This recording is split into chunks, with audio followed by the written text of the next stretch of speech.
Hello बच्चों, क्या हाल चाल है सबके। बहुत बढ़िया, मैं भी बहुत बढ़िया। एक नया वीडियो लेकर फिर से हाजिर हूँ। आज हम पढ़ेंगे बेसिस के बारे में। हमने अभी तक एसिड के बारे में पढ़ा, इंट्रोडक्शन टू एसिड्स, एसिड का जो बेसिक कॉन्सेप्ट है, क्या होता है, किस तरह से एसिड बिहेव करते हैं। फिर उसके बाद हमने नेक्स्ट वीडियो में एसिड का केमिकल नेचर पढ़ा कि एसिड को अगर हम वाटर में डालेंगे तो हाइड्रोनियम आयंस बनते हैं, ये सब। तो ये जो पुरानी वीडियोस हैं वो सब आप देख कर आइए। तो जो थर्ड लेक्चर है आज का, ये होगा हमारा बेसिस के ऊपर। बेसिस के ऊपर बहुत ज़्यादा कुछ इतना पढ़ने के लिए है नहीं। I mean कि हमें बेसिस में सिर्फ एक तो इंट्रोडक्शन पढ़ना है कि बेस क्या होता है और बेस का बिहेवियर क्या होता है, स्ट्रॉन्ग बेसिस क्या होते हैं, वीक बेसिस क्या होते हैं। जस्ट लाइक जैसा हमने एसिड्स में पढ़ा, बेस का भी डाइल्यूशन होता है, किस तरह से होता है। तो इस वीडियो में बहुत ज़्यादा टाइम नहीं लगेगा, क्योंकि जैसा हमने एसिड के केस में पढ़ा था वही केसेस बेसिस के केस में होंगे। तो मुझे बहुत ज़्यादा कोशिश नहीं करनी पड़ेगी आपको ये समझाने में, क्योंकि जिसको एसिड वाला समझ में आ गया होगा पार्ट, वो बेस वाला पार्ट भी समझ जाएगा। सेम वैसे ही है, राइट। चलो बच्चों, शुरू करते हैं। हमारा नेक्स्ट पोर्शन है बेस। What is base?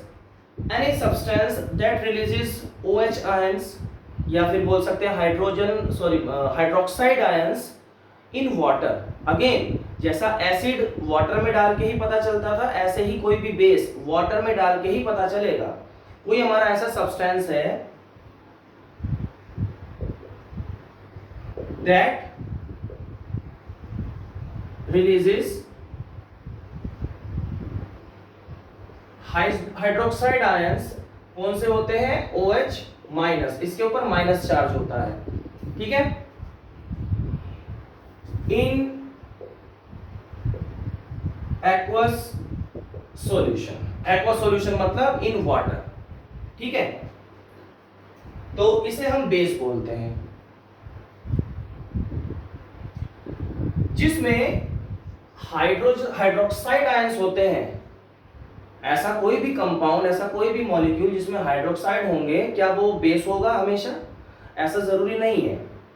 अभी मैं आगे बताऊंगा। कुछ ऐसे सब्सटेंसेस होते हैं लाइक अल्कोहल, उसमें भी OH होता है, लेकिन फिर भी वो बेस नहीं होता, ठीक है। क्यों नहीं होता? चलो अभी बता देता हूं क्यों नहीं होता। क्योंकि अगर अल्कोहल को हम वाटर में डालेंगे तो अल्कोहल में से OH आयंस रिलीज नहीं होते, हाइड्रोक्साइड आयंस रिलीज नहीं होते, ठीक है। उसमें आयंस में वो डिसोसिएट नहीं होता, तो इसलिए वो बेस नहीं है।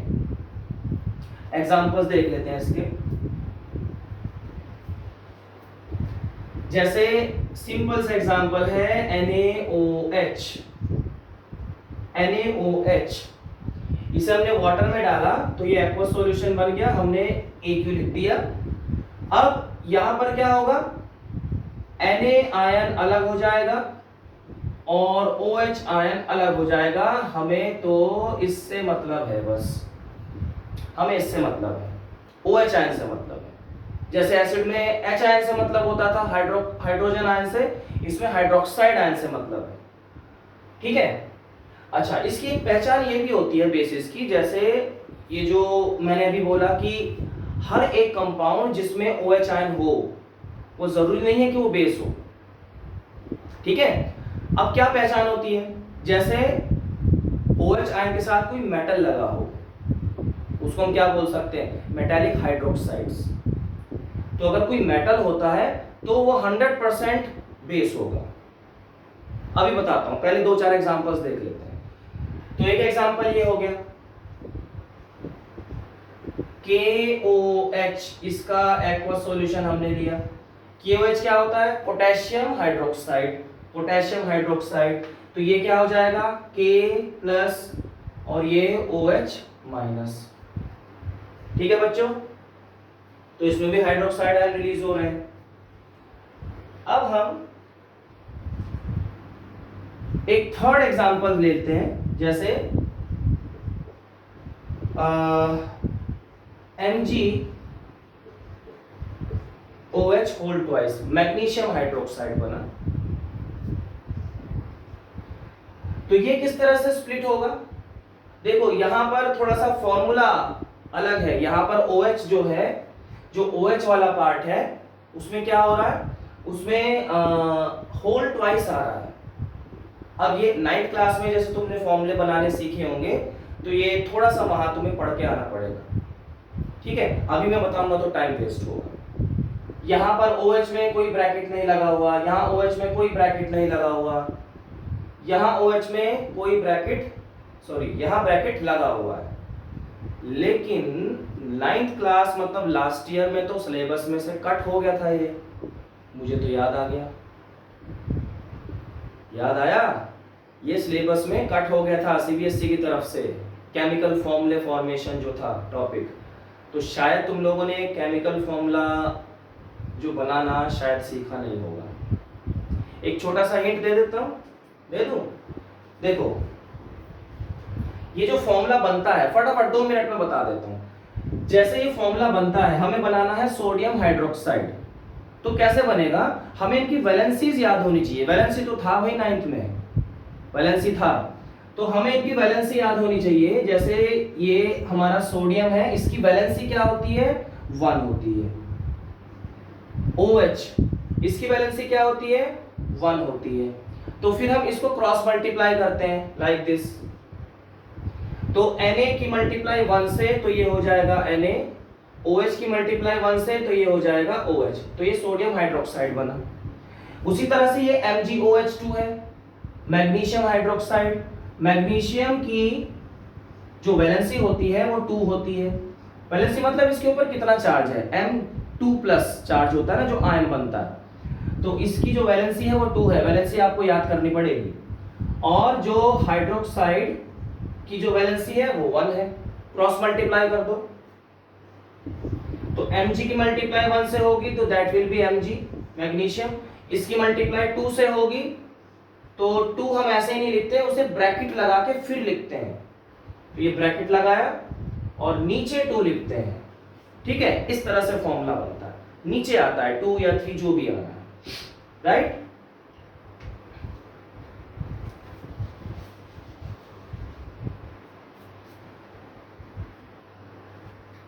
तो यहां पर 1 मिनट बच्चों, जस्ट वेट।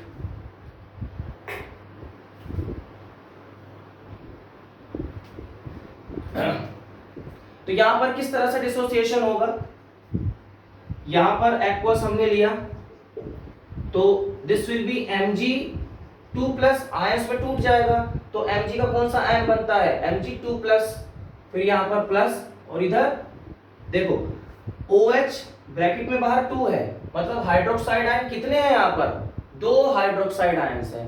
तो यहाँ पर क्या लिखेंगे, 2 हाइड्रोक्साइड आयंस। अब यहाँ पर आगे लिखा जाएगा, यहाँ नीचे ब्रैकेट के साथ नहीं। जब आयंस अलग शो करते हैं हम, जैसे आयन स्प्लिट हो गए हैं, उसको हमें अलग शो करना है, तो उसमें हम ब्रैकेट वगैरह कुछ नहीं लगाते। ये सब ब्रैकेट वगैरह कहाँ लगाते हैं, जब वो फॉर्मूला बन जाता है, जब वो कंपाउंड बन जाता है। यहाँ तो कंपाउंड अब टूट रहा है, स्प्लिट हो रहा है, तो स्प्लिट जब होता है तो आयंस बनते हैं। आयंस में हम कोई भी ब्रैकेट वगैरह कुछ नहीं लगाते, राइट? अब यहाँ पर अगर 2 हाइड्रोक्साइड आयंस हैं तो यहाँ पर 2, 3 जो भी नंबर है तो वो आगे लिखा जाएगा, नीचे कहीं ब्रैकेट लगा के नहीं लिखा जाएगा। तो इस तरह से हम लिखेंगे, ओके? देखो एक चीज नोटिस करिए आपने, यहाँ पर Mg का चार्ज कितना है, 2+, यहाँ पर OH का टोटल चार्ज कितना है। अगर हम सिंगल हाइड्रोक्साइड आयन देखते हैं, सिंगल हाइड्रोक्साइड आयन तो ये होता है ना, उसके ऊपर कितना चार्ज है, 1-। एक और हाइड्रोक्साइड आयन ले लिया हमने, इसके ऊपर कितना चार्ज है, 1-। दोनों को जब प्लस करेंगे तो 2 हाइड्रोक्साइड आयंस बन गए, तो दोनों का टोटल कितना हो गया, 2-। एक के ऊपर कितना है, 1-, दूसरे के ऊपर 1-, दोनों के ऊपर कितना, 2-। तो इसके ऊपर -2 चार्ज, इसके ऊपर +2 चार्ज। ऐसा ही फॉर्मूला बनता है। जब ये कंबाइन करेंगे, दोबारा से कंबाइन कर सकते हैं, जब ये कंबाइन करेंगे दोबारा से तो ये +2 चार्ज और ये -2 चार्ज कैंसिल हो जाएगा आपस में, तो the compound will be neutral, charge खत्म हो जाएगा, +2 चार्ज एंड -2 चार्ज खत्म हो जाएगा, ठीक है? वो थोड़ा सा डिफरेंट चीज है, उस पर हम नहीं जा रहे हैं। बस यहाँ पर क्या समझना है कि अगर यहाँ पर किसी आयन का चार्ज है +1 तो यहाँ पर -1 होना चाहिए, ठीक है। अगर यहाँ चार्ज +2 है, यहाँ -2 होना चाहिए। अगर यहाँ पे +3 है, यहाँ -3 होना चाहिए। इस तरह से होना चाहिए, तब जाकर वो सही माना जाएगा। तो ये कुछ एग्जांपल्स हैं।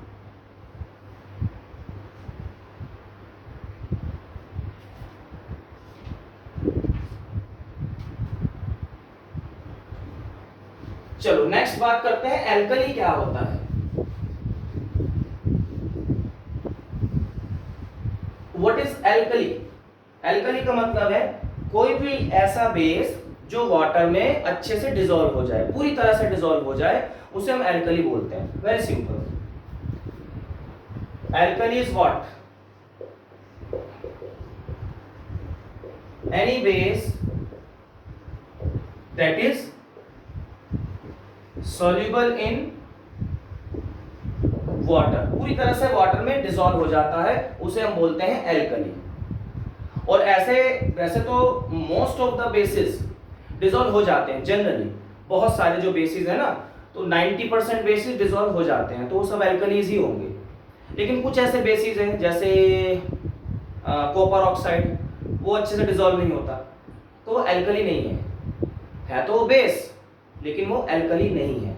मैंने क्या बोला? कॉपर ऑक्साइड बोला, मैंने हाइड्रोक्साइड नहीं बोला। देखो, metallic oxide and metallic hydroxides both are bases. Note, metallic hydroxides जैसे कोई भी मेटल है और उसके साथ हाइड्रोक्साइड लगा हुआ है। इससे पहले मैंने 3 एग्जांपल्स दिए थे, उसके अलावा और बहुत सारे एग्जांपल्स हैं, ठीक है। एंड मेटालिक ऑक्साइड्स, इसके एग्जांपल्स लिख देता हूं, जैसे फॉर एग्जांपल कॉपर ऑक्साइड हो गया, कैल्शियम ऑक्साइड हो गया, मैग्नीशियम ऑक्साइड हो गया, एटसेट्रा, ठीक है। आर बेसिस, ये बेसिस होंगे।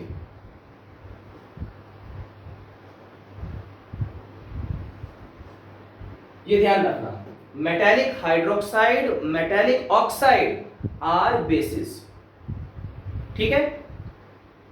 इसमें कोई हाइड्रोक्साइड ग्रुप नहीं लगा हुआ, इसमें कोई भी हाइड्रोक्साइड ग्रुप नहीं है, लेकिन फिर भी ये बेस है। क्यों?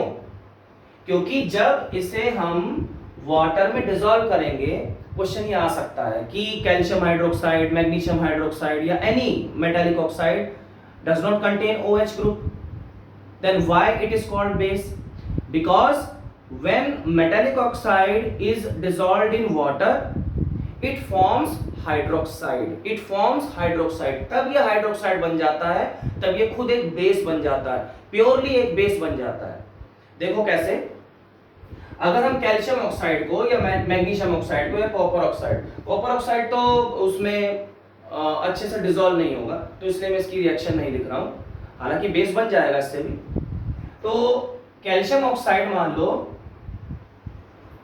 हमने वाटर में मिलाया, ठीक है, कैल्शियम ऑक्साइड को हमने वाटर में डाला, तो क्या बनेगा? कैल्शियम हाइड्रोक्साइड बन जाता है, ये बन गया CaOH whole twice, calcium hydroxide बन गया। अब ये हाइड्रोक्साइड ग्रुप आ गया है ना, OH ग्रुप आ गया है ना, तो that's why it is a base. ये बेस कहां से बना?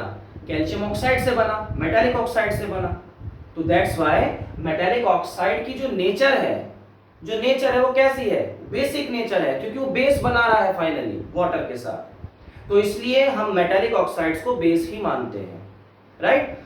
चलो, तो हम बात कर रहे थे एल्कली की। तो alkali, any base that is soluble in water, this is called alkali. तो मोस्ट ऑफ द बेसिस, जैसे हमने सोडियम हाइड्रोक्साइड लिया, पोटेशियम हाइड्रोक्साइड लिया, कैल्शियम ऑक्साइड लिया, मैग्नीशियम ऑक्साइड लिया, मैग्नीशियम ऑक्साइड लिया, ये सारे readily soluble होते हैं वाटर में। All these are called alkali. For example, NaOH KOH, okay, calcium oxide, magnesium oxide etcetera, all these are alkali, इनको एल्कली बोलते हैं, right, okay.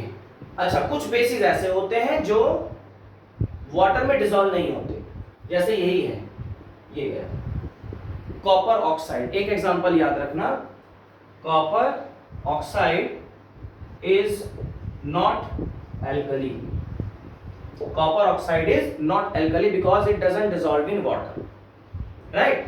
So can we say that all alkalis are bases? Listen carefully, all alkalis are bases, but all bases are not alkalis. Can I say that सारे bases alkali होते हैं, sorry सारे alkalis bases होते हैं, लेकिन सारे basis alkali नहीं हो सकते। एग्जांपल मैंने दे दिया, कॉपर ऑक्साइड क्या है, बेस है, लेकिन एल्कली नहीं है, ठीक है, बट जो एल्कली होगा वो कंपल्सरीली बेस जरूर होगा। तो ये लाइन लिख लेते हैं, all alkalis are bases but all bases are not alkalis.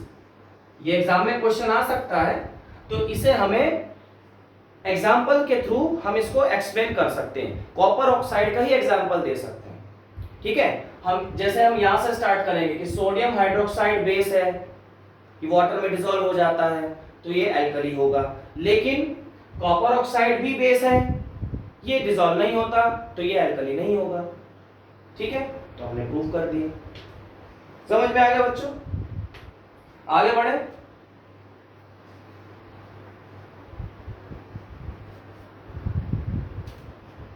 चलो अब देखो, कुछ ऐसे सब्सटेंसेस होते हैं जो मेटालिक हाइड्रोक्साइड या मेटालिक ऑक्साइड नहीं होते, लेकिन फिर भी वो बेस होते हैं। आया समझ में, क्या मतलब है, कुछ कंपाउंड्स, कुछ सब्सटेंसेस ऐसे होते हैं जो मेटालिक हाइड्रोक्साइड भी नहीं होते, मेटालिक ऑक्साइड भी नहीं होते, लेकिन अभी भी वो फिर भी वो बेस होते हैं। क्यों बोलते हैं उनको base? For example NaHCO3, sodium hydrogen carbonate या फिर सोडियम बाइकार्बोनेट, इसका क्या नाम, ये एक सॉल्ट होता है। आगे इसी चैप्टर में हम सॉल्ट्स पढ़ेंगे ना, तो उसमें मैं इसको डिटेल में बताऊंगा। This is a salt, this is a basic salt. ये एक बेस की तरह काम करता है। Why? Because it can neutralize acid. कोई भी ऐसा सब्सटेंस जो एसिड को न्यूट्रलाइज कर दे, उसके इफेक्ट को खत्म कर दे, उस सब्सटेंस को हम बेस बोल सकते हैं। वो सब्सटेंस, क्योंकि उसमें क्या है, उसमें बेस की प्रॉपर्टीज है ना, एक बेस एसिड को न्यूट्रलाइज कर देता है, तो ये भी न्यूट्रलाइज कर देता है। और भी बहुत सारे हैं, कैल्शियम कार्बोनेट है, सोडियम कार्बोनेट है, ठीक है। तो ये सारे ये कंपाउंड्स क्या है, these can neutralize the acid, that's why they are called base. तो ये जो मैंने एग्जांपल लिखे हैं, all these are the bases because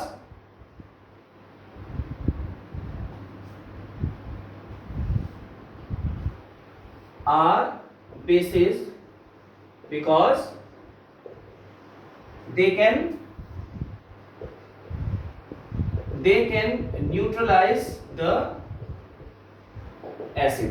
acid को न्यूट्रलाइज करने का क्या मतलब है, ये एक्चुअली एक न्यूट्रलाइजेशन रिएक्शन होती है, that I will tell you, I will explain you in the chemical properties of acid and bases. जब हम शुरू करेंगे केमिकल प्रॉपर्टीज इन दोनों की, तब मैं इस रिएक्शन के बारे में बताऊंगा, ठीक है। तो अभी बस इतना समझो कि ये ऐसे कंपाउंड्स हैं जिनमें ना तो मेटल हाइड्रोक्साइड है और ना ही क्या है, मेटल ऑक्साइड है, उनसे डिफरेंट है, कार्बोनेट्स है इसमें, CO3 मतलब कार्बोनेट, लेकिन फिर भी ये बेस है। क्यों?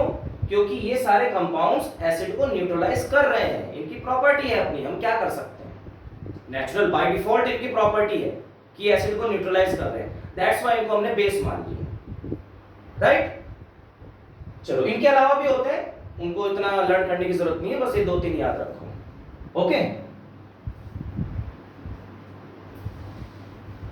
अब हम बात कर रहे थे जैसे अल्कोहल है, if I right alcohol C2H5OH, C2H5OH ethyl alcohol होता है, इसका नाम होता है इथाइल अल्कोहल। ये जो OH ग्रुप होता है,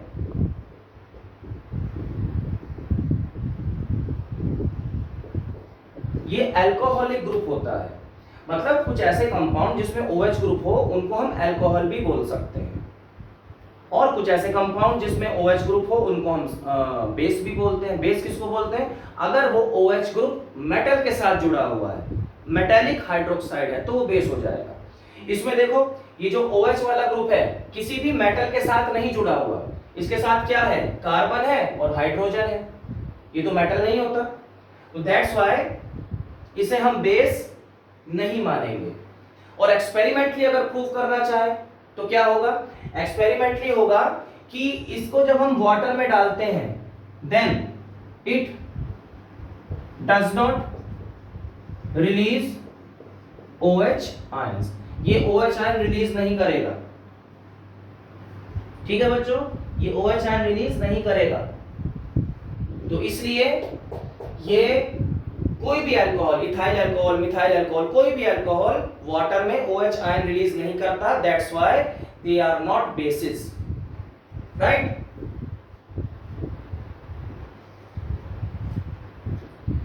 चलो आगे बढ़ते हैं। कुछ एक इनकी फिजिकल केमिकल प्रॉपर्टीज तो बाद में बात करेंगे नेक्स्ट वीडियो में। अभी देखो, जैसे कोई भी बेस है, जब उसको वाटर के साथ हम मिक्स करते हैं, बेसिस को भी हम क्या करते हैं? डाइल्यूट करते हैं। जैसे एसिड को डाइल्यूट करते हैं वैसे ही हम बेस को डाइल्यूट करेंगे। तो मैं अलग से यहाँ पर लिख नहीं रहा हूँ, वैसे एग्जाम में आता भी नहीं है, बेस का डाइल्यूशन नहीं आता, एसिड का डाइल्यूशन आता है, लेकिन बेस को भी हम डाइल्यूट कर सकते हैं। सेम वही तरीका है, हमने वाटर लिया और ऊपर से कॉन्सेंट्रेटेड बेस डाला। Sodium hydroxide is the king of all basis, मतलब सोडियम हाइड्रोक्साइड बहुत ही तेज बेस होता है, बहुत ही स्ट्रॉन्ग बेस होता है। अभी स्ट्रॉन्ग और वीक में बताऊंगा क्या होता है। पोटेशियम हाइड्रोक्साइड भी बहुत स्ट्रॉन्ग बेस होता है, अगर ये भी हमारे कॉन्सेंट्रेटेड फॉर्म में अगर हाथ पर गिर जाए तो हाथ जल जाएगा। तो इसलिए इनको डाइल्यूट करने का तरीका क्या है? वही होना चाहिए, हमने वाटर लिया और उसमें ड्रॉपर से ड्रॉप बाय ड्रॉप हमने इन बेस को डाला, तो ये डाइल्यूट हो जाएगी, राइट? और ये एक्सोथर्मिक रिएक्शन होती है। एक्सोथर्मिक रिएक्शन जैसे एसिड और वाटर की जो रिएक्शन हीट रिलीज होती थी, यहाँ पर भी हीट रिलीज होती है। जब हम सोडियम हाइड्रोक्साइड को या पोटेशियम हाइड्रोक्साइड को जब हम डाइल्यूट करेंगे तो बीकर जो है गर्म हो जाता है, दैट मीन्स हीट उसमें रिलीज हो रही है, that's why it is exothermic reaction. आगे समझ में? चलो अब बात कर लेते हैं strong bases and weak bases की। Strong base,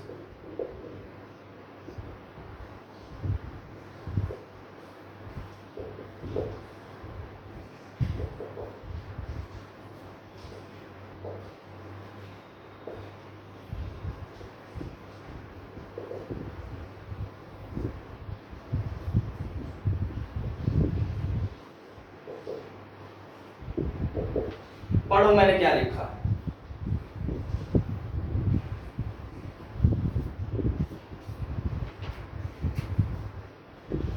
releases OH ions, या माइनस जरूर लिख देना, माइनस चार्ज जरूर लिखना तभी आयन बनेगा। Hydroxide ions easily and in large quantity in water. मैं कभी कभी वाटर लिखना भूल जाता हूँ, लेकिन आप लोग मत भूलना, ठीक है? जल्दबाजी में अगर मैं वाटर लिखना भूल जाऊं, लेकिन आप लोग मत भूलना, वाटर जरूर लिखना।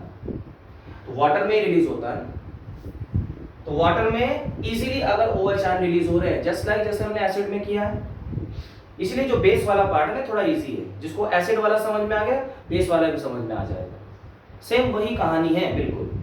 तो स्ट्रॉन्ग बेस कौन से होंगे? जिसमें हाइड्रोक्साइड आयन बहुत इजीली रिलीज हो जाते हैं, ज्यादा क्वांटिटी में रिलीज हो जाते हैं, तो उसे हम बोलेंगे strong base. For example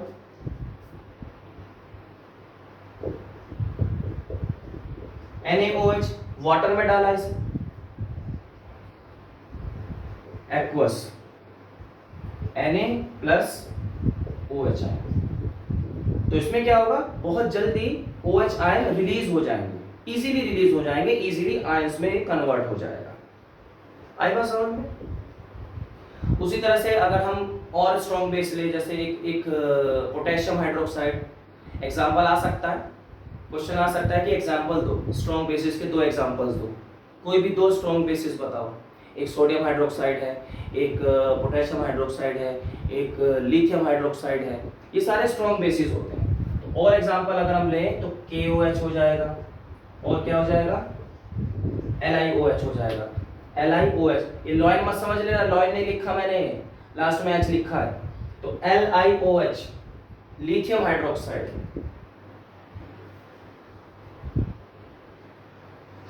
okay, अच्छा इसमें एक पॉइंट याद आया मुझे, जैसे प्रैक्टिकली अगर अब देखो हमने बता दिया कि ये चलो स्ट्रॉन्ग बेस है, NaOH KOH स्ट्रॉन्ग बेस है, लेकिन कैसे पता करेंगे? हमें थियोरेटिकली पता है कि इसमें OH आयन बहुत इजीली रिलीज हो जाते हैं, लेकिन कैसे, प्रैक्टिकली कैसे हम प्रूव करेंगे? अब हमने बेस को पानी में मिला दिया तो वो आयंस हमें दिखाई थोड़ी देंगे, दिखाई तो देते नहीं कि कितने हाइड्रोक्साइड आयंस उसमें निकल रहे हैं, तो हम कैसे मानेंगे कि ये स्ट्रॉन्ग बेस है? देखो एसिड के केस में तो हमें पता लग सकता था, अगर बहुत जल्दी बहुत ज़्यादा क्वांटिटी में हाइड्रोजन गैस रिलीज हो रही है, इसका मतलब बहुत ज़्यादा क्वांटिटी में हाइड्रोजन आयंस बन रहे होंगे, तो गैस रिलीज हो रही है। इसमें कोई ऐसी गैस रिलीज नहीं होती, ये तो हाइड्रोक्साइड है, गैस तो है नहीं, तो कैसे पता करेंगे? इसका एक तरीका हो सकता है, तरीका ये है कि हमें पता है कि जो वाटर का जो सॉल्यूशन होता है, अगर उसमें आयंस होते हैं, जितने ज़्यादा आयंस होंगे उतना ही अच्छा वो गुड कंडक्टर होगा इलेक्ट्रिसिटी का। तो हम एक ऐसा सेटअप बना लें कि वही इलेक्ट्रोड्स वगैरह जो भी है, मतलब जो मैंने बताया था,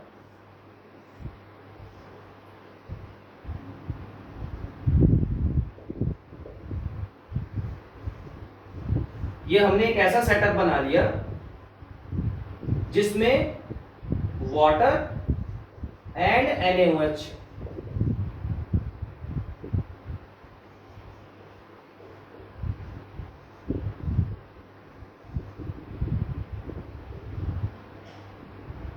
ये क्या लगाया मैंने, यहां पर बल्ब नहीं लगाया, यहां पर मैंने लगाया एमीटर। एमीटर जानते हो ना, जो करंट को मेजर करता है, तो यहां हमने एमीटर लगा दिया। एमीटर किस तरह से होता है, ऐसे उसकी एक निडल होती है जो ऐसे ऐसे डिफ्लेक्ट करती है। तो यहां पर जो सॉल्यूशन हमने लिया, हमने बैटरी ऑन कर दिया तो करंट फ्लो किया। अब इस सॉल्यूशन में क्या है, NaOH हमने डाला, यानी कि NaOH जैसे ही हमने डाला और जैसे ही बैटरी ऑन की हमने, तो we are noticing very fast deflection in ammeter. Ammeter में बहुत तेजी से डिफ्लेक्शन हो रहा है, बहुत तेजी से। इसका मतलब इस सर्किट में बहुत तेजी से करंट फ्लो कर रहा है, a good amount of current is flowing in this circuit, ठीक है। और अगर हम इसकी जगह कोई वीक एसिड ले लेते हैं, वीक एसिड जैसे होता है magnesium hydroxide, calcium hydroxide, ammonium hydroxide, ये सारे वीक एसिड बोल रहा हूँ, सॉरी, बेस, वीक बेस हमने ले लिया। तो वीक बेस जो हमने लिया तो क्या हुआ, फॉर एग्जांपल हमने यहाँ पर अमोनियम हाइड्रोक्साइड लिया,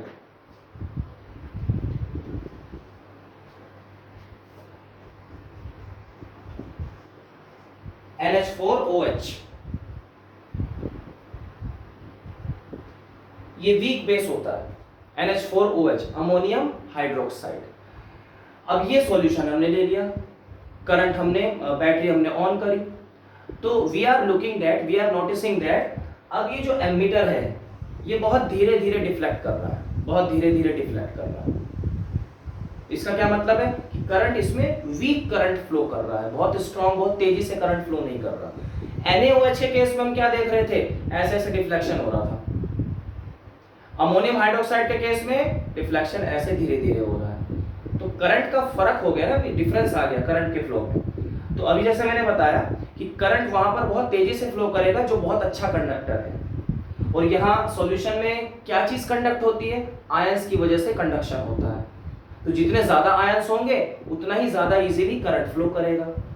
तो इस एक्सपेरिमेंट से हम बता सकते हैं, प्रैक्टिकली वेरीफाई कर सकते हैं कि कौन सा बेस स्ट्रॉन्ग है और कौन सा बेस वीक है। वैसे तो और भी तरीके हैं हमारे पास इंडिकेटर है, हमारे पास पीएच इंडिकेटर है, यूनिवर्सल इंडिकेटर, तो वहां से भी पता चल सकता है।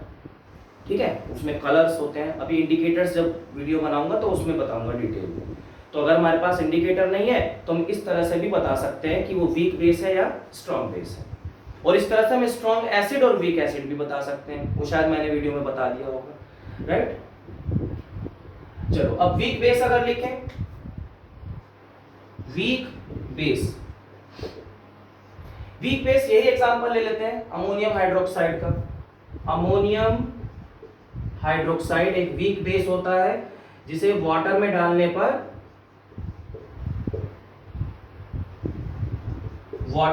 पर ये आयंस बनते हैं, ammonium ion NH4+ ammonium ion, and this is hydroxide ion.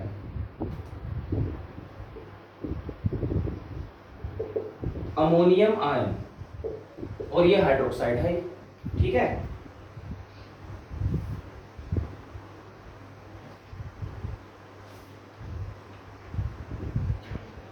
तो इस तरह से हमारे वीक बेस है। अब जैसे कैल्शियम हाइड्रोक्साइड वीक बेस होता है। कैल्शियम हाइड्रोक्साइड कैसे बनता है, अभी मैंने बताया था, कैल्शियम ऑक्साइड को हम वाटर में डाल देते हैं तो वहां से कैल्शियम हाइड्रोक्साइड बनेगा, ठीक है। जैसे वीक बेस का एक और एग्जांपल अगर हम लें, यहां ऊपर लिख देता हूं, जैसे कैल्शियम ऑक्साइड को हमने डाला वाटर के अंदर, ठीक है, तो ये क्या बनेगा, ये बनेगा कैल्शियम हाइड्रोक्साइड, बेस बन गया। अब ये बेस, ये जो बेस बना है, कैल्शियम हाइड्रोक्साइड जो बना है, ये है तो वाटर के अंदर ही ना, ये एक्वस सॉल्यूशन है, ये एक्वस सॉल्यूशन है। अब ये वाटर के अंदर ही है जो बेस बना है। हमें पता है कि बेस जब वाटर के अंदर होता है तो वो OH आयन में टूट जाता है, तो इसको फर्दर हम ऐसे भी लिख सकते हैं,